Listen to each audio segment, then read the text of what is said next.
Hello friends, welcome to ePathshala. I am Rohit Sharma, Assistant Professor in the Department of Political Science, Arya College Ludhiana, which is affiliated to Punjab University, Chandigarh. Today, we are going to discuss about political culture. In this module, we will learn about the meaning of political culture and its various dimensions. Secondly, we will also try to examine the secularization of political culture. Lastly, we will also try to learn about the new trends that have come up in the study of political culture. The political system of any country is shaped by its environment, be it economic, social, political, or maybe psychological as well. That environment helps in determining people's ideals and their behavior towards the society and the politics, which later influences the political life of a state. Thus, the concept of political culture is very useful in understanding, analyzing, as well as comparing the politics in general and political attitude of people in particular.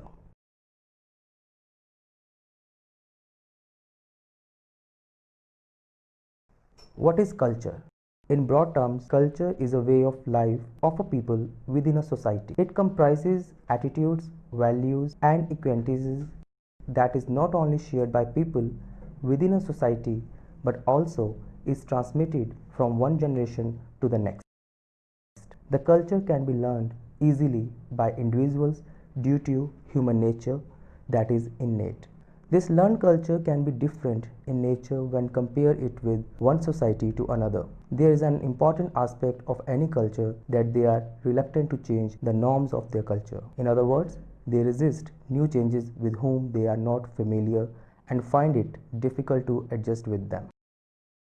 Every country is having its own distinct culture vis-a-vis political norms that shape its citizens' perceptions about the way of life and politics. Therefore, it is to be believed that the working of political institutions of any country is a partial reflection of attitudes, norms, and expectations of its citizens.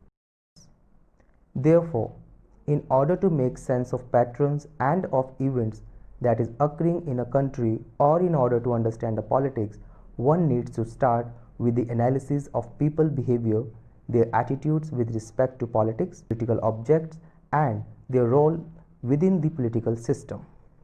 The term political has been defined by a number of political theorists and comparativists. In order to understand, we can say political culture is a set of beliefs, values, emotions, and perceptions of the people about politics, political system, and political objects of a country.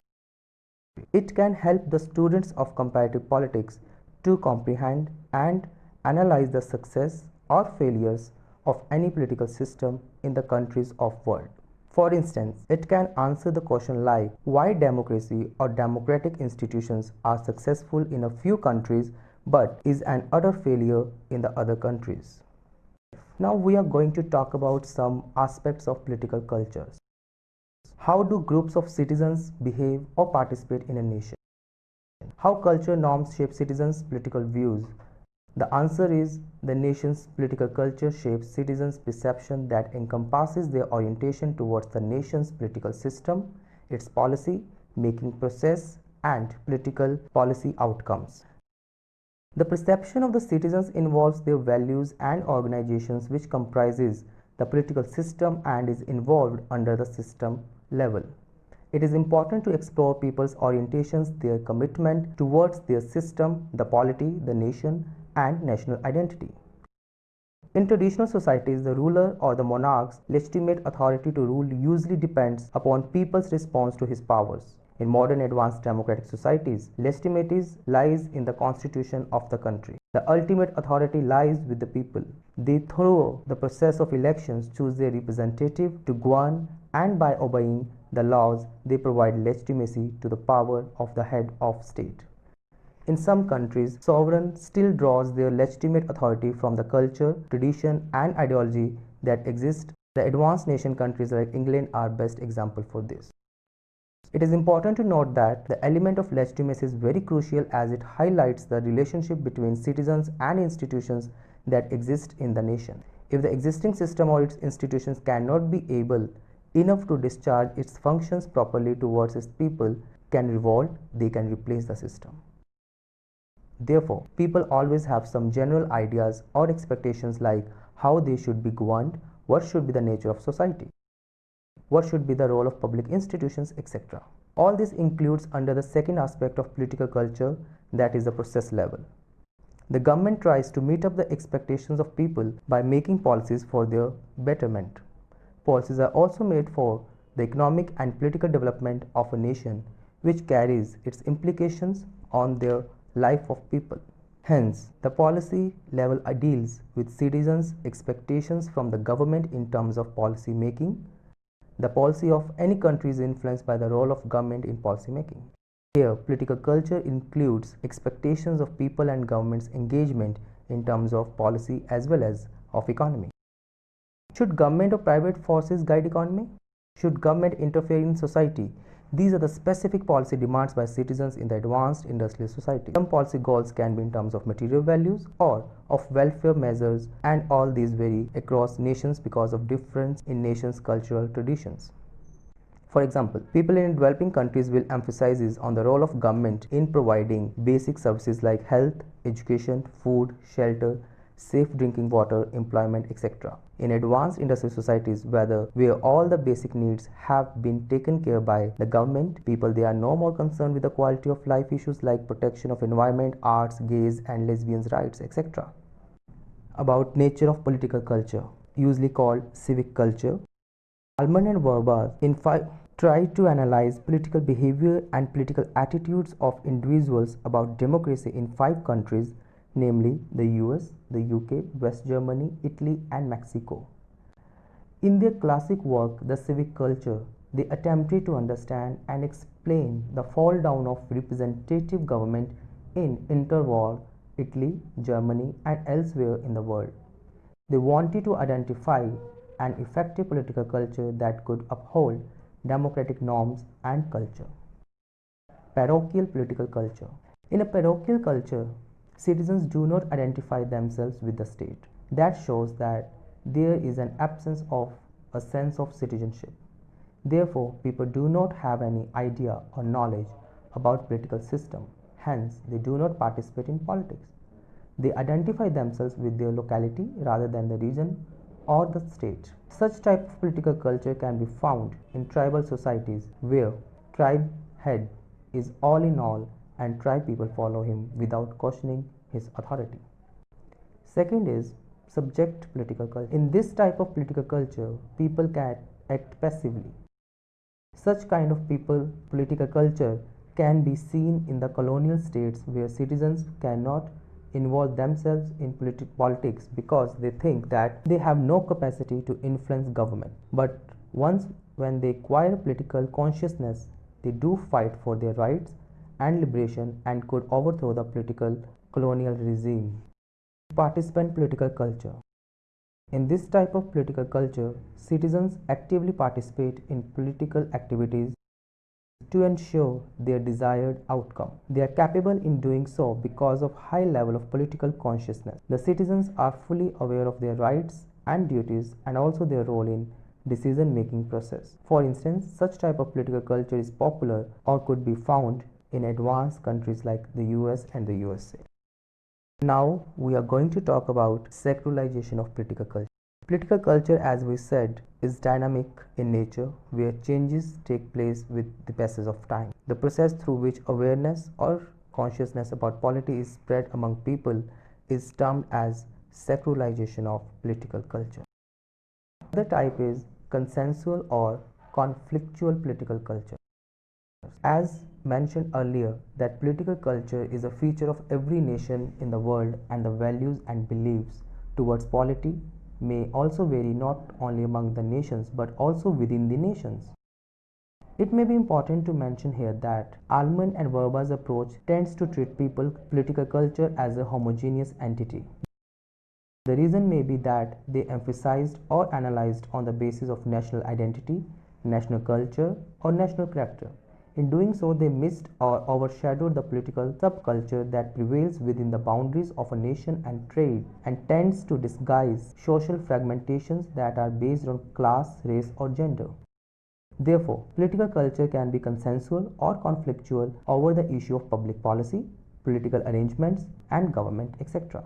In consensual political culture, citizens tend to agree on the appropriate means of making political decisions, agree over the solutions to tackle on the major problems that society faces. In conflictual political culture, citizens are sharply divided both in terms of legitimacy and regime and also on driving on a decision. As discussed earlier, that political culture is a dynamic concept and changes can happen with the passage of time. For instance, the personal experiences of an individual or the agents of political socialization largely play their role in shaping their attitudes, beliefs, and also brings changes in the society. History of any nation can throw the light on the trends that brought about the changes in the culture of the nation.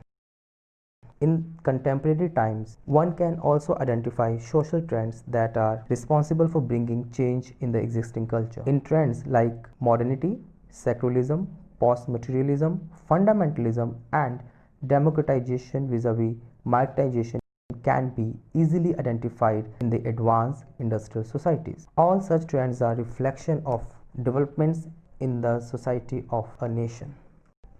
In the advanced industrial societies, citizens are asking the government to restore the environment, expand their social and political liberties, and emphasizes on the policies that can ensure political social equality in the society. The political leaders in such advanced societies are now struggling to balance these new types of policy demands against the continuing policy needs of the past. Now let's talk about democratization. When democratic values are started to take root around world, the citizens of many Western democracies have become skeptical about the model of democracy, their politicians, and political institutions. For instance, in 1964, three-quarters of Americans had trust on the government, and today only a third of the citizens believe so. This malaise is also spreading to other developed nations in Western Europe and Japan.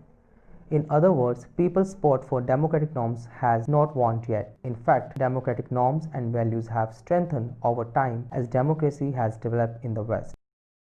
The people are only critical towards the democratic institutions and their functions. The citizens of advanced industrial societies are expecting democracy to fulfill its ideals and are critical of politicians and political parties when they fall short of democratic ideals. All this cynicism is a strain for the politicians of advanced industrial societies, which is somehow good too as it emphasizes on democracy to improve and adapt new ideals which will ultimately strengthen the democracy and democratic norms. Post-materialism, that political culture is not a static, dynamic concept. The only one thing is required for this change is mass participation of people at a large scale to bring about the change. In the 40s and 70s, most Western countries experienced tremendous growth of industries and economy. Interestingly, this time frame is relatively witnessed peace in the world. This environment enabled a particular segment to grow up who had not experienced any world wars, etc. In addition to that, newly emerged welfare states in the West were committed for the social security of the citizens from hunger, poverty, by ensuring employment or other aids. This combo of social security and peace led towards a silent revolution among the young generation that took place particularly in the Western political cultures. The old generation cherished old values, religion, order, and security, sexual morality, whereas the young generation is concerned with the issues of quality of life. The young people in the West are particular about their lifestyle, sexual choices, environment, etc. In other words, they de-emphasizes the traditional political issues like religion. They put more emphasis on the expression of self, hence are attracted towards single issue groups, whether it is feminist groups, LGBT, world peace, PETA, etc. Such kind of impact is quite visible in the Western Europe and in the United States of America. Now let me conclude post-war world has witnessed the upsurge in ethnic and national differences among the nations as well as within the nations.